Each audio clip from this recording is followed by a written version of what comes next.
कराची के इलाके की वाड़ी में जहरीली गैस से 6 अफराद जबहक 100 से ज्यादा अस्पताल पहुंच गए। मुतअद्दिद की हालत तशवीशनाक। अली जैदी कहते हैं वाक़े की तहकीकात के बाद जिम्मेदारों को कैफरे किरदार तक पहुंचाएंगे।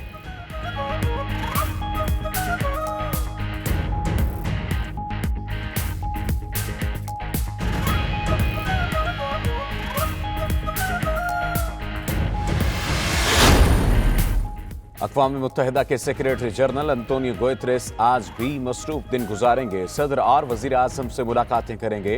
अफ़गान मुहाजिरीन पर आलमी कॉन्फ्रेंस में शिरकत करेंगे। आलमी अमन व इस्तेहकाम मरकज़ का दौरा करके तस्वीरी नुमाइश का इफ्तिताह भी करेंगे।